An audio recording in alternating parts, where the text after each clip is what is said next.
أنفسنا وسيئات أعمالنا من يهده الله فلا مضل له ومن يضلل فلا هادي له وأشهد أن لا إله إلا الله وحده لا شريك له وأشهد أن محمدا عبده ورسوله وما بعد أعوذ بالله من الشيطان الرجيم بسم الله الرحمن الرحيم يا أيها الذين آمنوا اتقوا الله حق تقاته ولا تموتن إلا وأنتم مسلمون يا أيها الناس اتقوا ربكم الذي خلقكم من نفس واحدة وخلق منها زوجها وبث منهما رجالا كثيرا ونساء واتقوا الله الذي تساءلون به والأرحام إن الله كان عليكم رقيبا يا أيها الذين آمنوا اتقوا الله وقولوا قولا سديدا يصلح لكم أعمالكم ويغفر لكم ذنوبكم ومن يطع الله ورسوله فقد فاز فوزا عظيما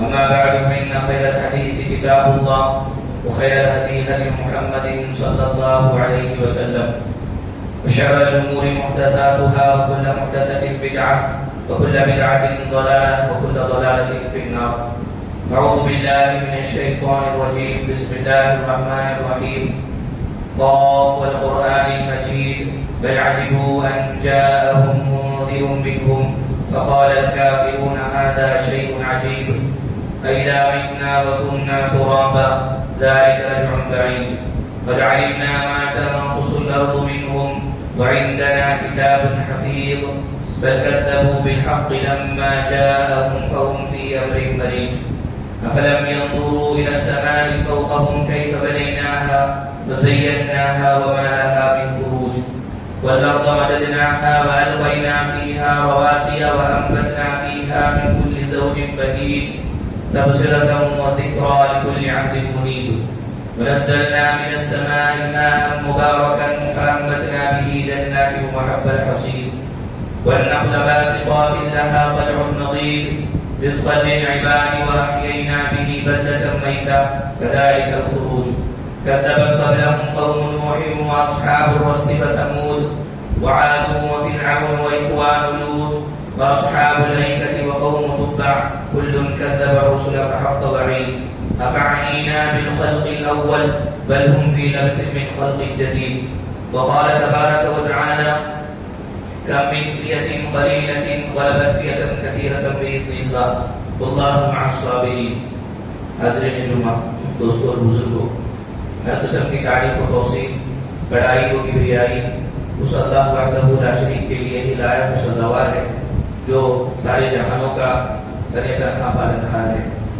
درود و سلام نازل ہو جیو اللہ رب العالمین کے بھیجے ہوئے سارے نبیوں پر، خاص کر ہمارے آخری نبی حضرت محمد مصطفیٰ صلی اللہ علیہ وآلہ وسلم پر، جنہوں نے دین اسلام کو دنیا کے کونے کونے تک پھیلانے کے لیے بہت ساری مصیبتوں اور مشقتوں کا سامنا کیا۔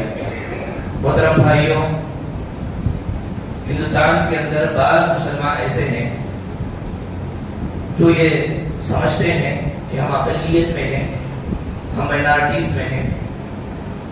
جب یہ سوچتے ہیں تو وہ فکر مند ہو جاتے ہیں، خدشات میں مبتلا ہو جاتے ہیں، ان کے اندر الجھن اور گھٹن پیدا ہوتی ہے۔ ہم مسلمان ہیں اور ہمارا ہر کام قرآن اور حدیث کے مطابق ہوتا ہے۔ آئیے ہم دیکھیں کہ اسلام کے اندر اقلیت کا اعتبار کیا ہے، اللہ رب العالمین نے اقلیت کے بارے میں کیا کہا اور اکثریت کے بارے میں کیا کہا۔ میرے بھائیوں، ہمارا عقیدہ یہ ہے کہ اقلیت ہمارے لیے کبھی بھی مسئلہ نہیں بنی، ہمارا مائنارٹیز میں رہنا ہمارے لیے کبھی بھی مسئلہ نہیں بنا۔ مسلمان تعداد کی زیادتی پر کبھی بھی بھروسہ نہیں کیا ہے اور تعداد کی کمی پر کبھی بھی اس نے افسوس نہیں کیا۔ میرے بھائیوں، اصل چیز ہماری ایمان کی پختگی اور اعمال کی درستگی ہے۔ اگر مسلمان چند ہی ہو لیکن عقیدہ ان کا مضبوط ہو، عمل ان کا صحیح ہو، درست ہو، تو یہ لاکھوں پر بھاری ہوتے ہیں۔ اللہ رب العالمین غیبی مدد ان کی فرماتا ہے۔ میرے بھائیوں، اگر ہماری تعداد زیادہ ہو لیکن عقیدے میں ہم مضبوط نہ ہوں، اعمال کے کے اعتبار سے ہم زیادہ نہ ہو، ہمارے اعمال کمزور ہو، کم ہو، عمل میں ہم پیچھے ہوں، تو یہ زیادتی ایک ہجوم ہے، اس کی سوا کچھ نہیں ہے. یہ زیادتی کوئی معنی نہیں رکھتی، یہ زیادتی ہمیں کچھ کام نہیں دے گی. قرآن پاک کے اندر اللہ رب العالمین نے جا بجا یہ بات بیان فرمائی کہ کم من فیۃ قلیلہ غلبت فیۃ کثیرۃ باذن اللہ. بہت مرتبہ ایسا ہوا کہ چھوٹی جماعت اللہ کی اجازت سے بڑی جماعت پر غالب آ گئی، بڑی جماعت پر جیت گئی. تعداد کی زیادتی کی وجہ سے نہیں جیتی، اللہ کی مشیت سے جیتی. اللہ کی مشیت سے انسان غالب ہوتا ہے. اللہ تبارک و تعالیٰ کی اجازت سے، اللہ تعالیٰ کی رحمت سے، اللہ تعالیٰ کی نصرت سے انسان غالب ہوتا ہے، نہ کہ تعداد کی وجہ سے. دوسری آیت میں اللہ نے بیان فرمایا وَقَلِيلٌ مِّنْ عِبَادِيَ الشَّكُورُ. کائنات جب سے بنی ہے اس وقت سے لے کر کے یہ نظام چلتا رہا ہے. ہمارے جو شکر گزار بندے ہیں دنیا میں ہمیشہ کم ہی رہتے ہیں. دنیا میں اللہ تعالیٰ کے شکر گزار بندے کم ہی رہے ہیں. سلیمان علیہ السلام کے واقعے میں اللہ نے بیان فرمایا إِلَّا الَّذِينَ آمَنُوا وَعَمِلُوا الصَّالِحَاتِ وَقَلِيلٌ مَّا هُمْ. ایمان لا کر نیک عمل کرنے والے دنیا میں بہت کم ہی ہوتے ہیں. پیارے نبی صلی اللہ علیہ وسلم کو اللہ تبارک و تعالیٰ نے تسلی دیتے ہوئے کہا وَإِن تُطِعْ أَكْثَرَ مَن فِي الْأَرْضِ يُضِلُّوكَ عَن سَبِيلِ اللَّهِ.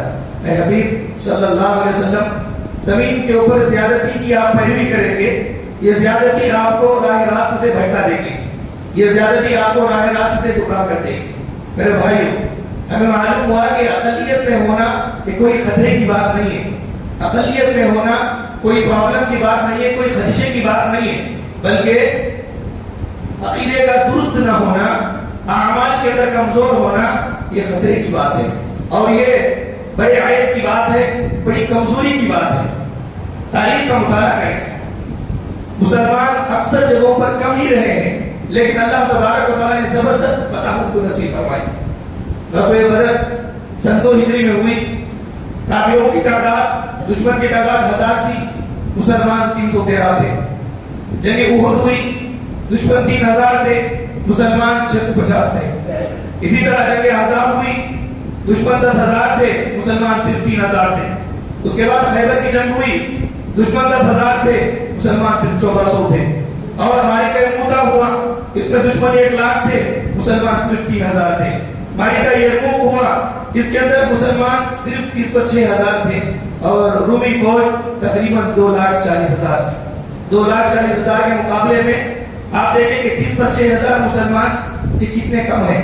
لیکن دنیا نے مشاہدہ کیا، دنیا نے دیکھا کہ اللہ تبارک و تعالیٰ نے ان سبوں پر مسلمانوں کو فتح نصیب فرمائی. مسلمان جیتے، مسلمان غالب ہوئے، اور یہ سب مغلوب ہوئے. میرے بھائیوں، جنگ یرموک کے بعد رومی جو بادشاہ تھا اپنے فوجوں کو بلایا اور سپہ سالار کو سامنے کھڑا کیا. اس کے بعد پوچھتا ہے کہ تم لوگ کتنے تھے؟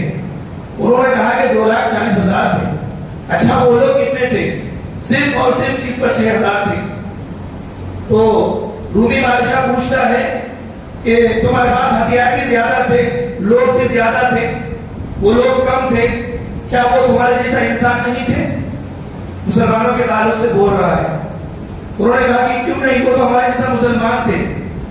تو رومی بادشاہ پوچھتا ہے کہ پھر تم کیوں مغلوب ہو گئے، وہ کیوں جیت گئے، تم کیوں ہار گئے؟ وہ قوم کے اندر سے سپہ سالار میں سے ایک معمر آدمی کھڑا ہوا، بوڑھا آدمی. اس نے کہا کہ بادشاہ سلامت، ان کے جیتنے کی وجہ ہمارے ہارنے کی وجہ میں آپ کو بتاتا ہوں. ان کی جیتنے کی وجہ یہ ہے کہ وہ راتوں کو قیام اللیل کرتے ہیں، تہجد کی نماز میں مشغول ہوتے ہیں، صبح روزے سے رہتے ہیں، جب بھی عہد کرتے ہیں تو پورا کرتے ہیں، آپس میں وہ نیکی کا حکم دیتے ہیں، برائیوں سے روکتے ہیں، آپس میں وہ انصاف سے کام لیتے ہیں. یہ ان کے پاس ہے عادتیں. لیکن ہماری عادتیں کیا ہیں؟ کہتا ہے ہم شراب پیتے ہیں اور راتوں میں زنا کرتے ہیں، حرام کا ارتکاب کرتے ہیں، عہد کو توڑتے ہیں، ظلم کرتے ہیں، ناپسندیدہ کاموں کا حکم دیتے ہیں.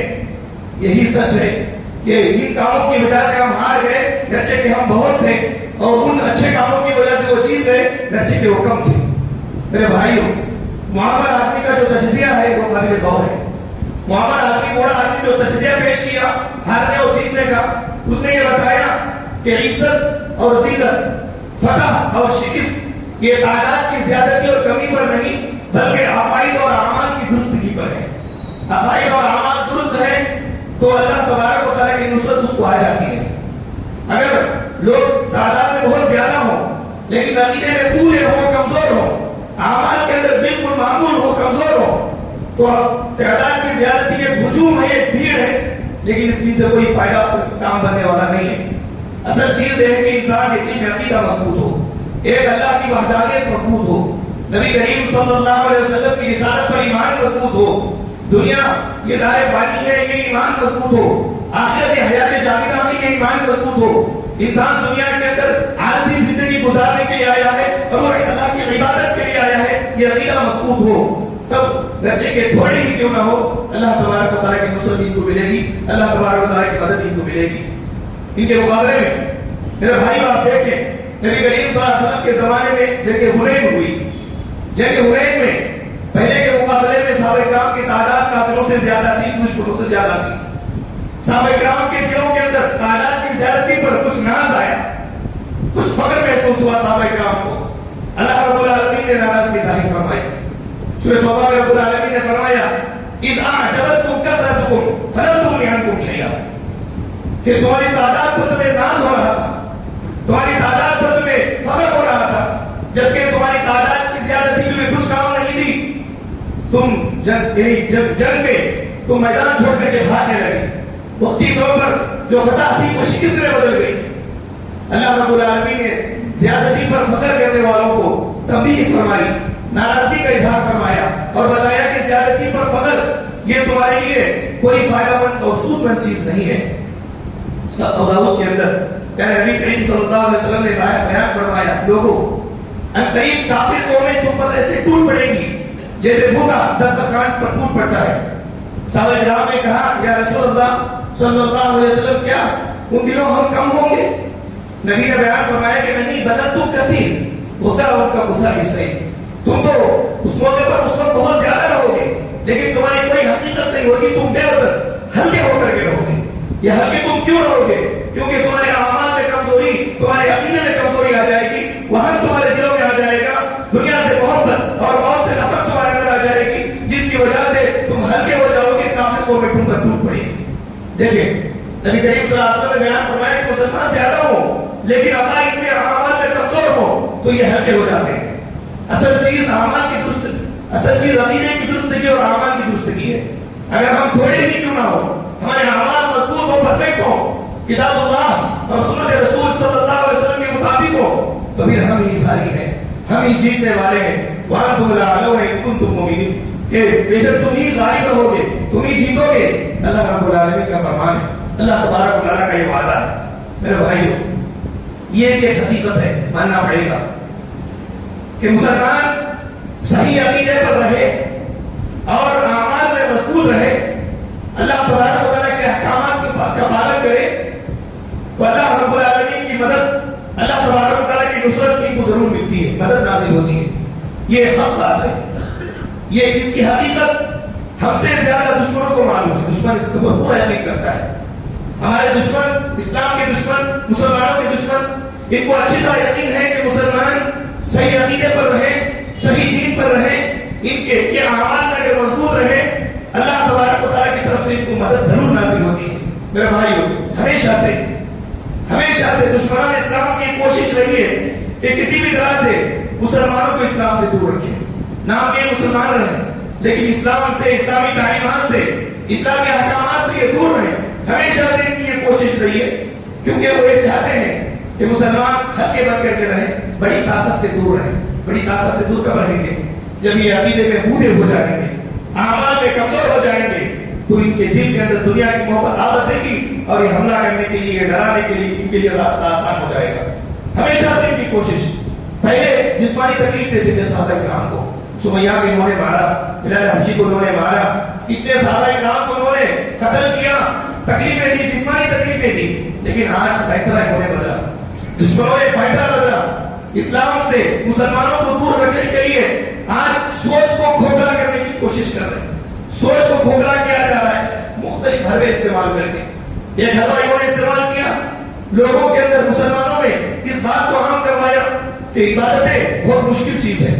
نوجوانوں کے ذہنوں میں خاص کر یہ باتیں ڈال دی گئی کہ تم 5 وقت کی نماز کیسے پڑھتے ہو گھر پر, کام کاج میں رہتے ہوئے برابر وقت پہ نماز کیسے ادا کر سکتے ہو, کتنا مشکل ہے کام کاج چھوڑ کر کے آنا, اور یہ دن صبح سے لے کر کے شام تک تم پورا کچھ بھی کھائے بغیر پیے بغیر روزہ کیسے رہ سکتے ہو تم. عبادات کو مشکل بنا کر کے پیش کرنے کی ایک مہم چلائی گئی, اور اس مہم کے اندر اکثر نوجوانوں کو نشانہ بنایا گیا, ٹارگٹ بنایا گیا.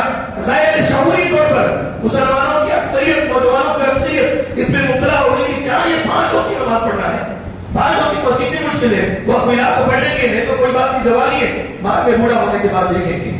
اصل میں ان کا یہ استعمال کیا جانے والا ہوا ہے, اسلام سے نیک اعمال سے دور کریں گے تو ان کے اندر کی جو طاقت ہے اللہ تعالیٰ کی نصرت ہے یہ ختم ہو جائے گی. اس لیے انہوں نے یہ ہوا استعمال کیا کہ عبادات کو مشکل بتایا. اور دوسرا ہوا انہوں نے استعمال کیا کہ شبہات کو انہوں نے عام کیا, شبہات کو عام کیا, مختلف قسم کے شبہات پیدا کیے غیبی امور کے تعلق سے, جنت کے تعلق سے, جہنم کے تعلق سے, خبر کے عذاب اور خبر کی جزا کے تعلق سے کہ تم نے دیکھا ہے یا دیکھا نہیں ہے, اس کے پیچھے تم محنت کر رہے ہو اور ملنے والی دنیا کو تم چھوڑ رہے ہو. انہوں نے غیبیات اور غیبی امور کے اوپر شکوک و شبہات پیدا کیے. نبی صلی اللہ علیہ وسلم کی احادیث پر شکوک و شبہات پیدا کیے کہ کیا گارنٹی ہے کہ یہ بات رسول نے کہی ہے, ہو سکتا ہے کہ بعد میں لوگوں نے ملاوٹ پیدا کر دیا ہو. اس طرح بہت ساری باتیں بتا کر کے یہ بتانا کہ عقیدے کے اندر کمزور کر دیا جائے. عمل کرتے ہو, عمل کرنے والے کے ذہن میں یہ بات ہو کہ اس پر ثواب ملے بھی نہ بھی ملے, کیونکہ معلوم ہے یہ پتہ یقین نہیں کہ میں ہے ہی یا نہیں. یہ شبہات پیدا کرنے کی کوشش کی گئی اور نوجوان لڑکوں اور لڑکیوں کو, خاص کر کالج کے بچوں کو اس کے ٹارگٹ بنا کر کے ان کے ایمان کو, ان کے عقیدے کو کھوکھلا بنانے کی کوشش کی جا رہی ہے, اور اس کے اندر ایک حد تک وہ کامیابی ہو رہا ہے. میرا بھائی دین سے دور ہوتا جا رہا ہے کم کا. اور تیسرا حربہ انہوں نے استعمال کیا جب دیکھا کہ گھریلو مسلمان, خاندانی مسلمان اپنے اولاد کی حفاظت کر رہے ہیں, عبادات کی طرف ترغیب دلا کر کے ادھر شکوک و شبہات سے ان کو بچا کر کے رکھ رہے ہیں, تو آخرکار انہوں نے بڑا حربہ استعمال کیا شہوتوں پر. شہوتوں کو انہوں نے فروغ دینا شروع کیا, شہوتوں کو انہوں نے پھیلایا مزین کر کے.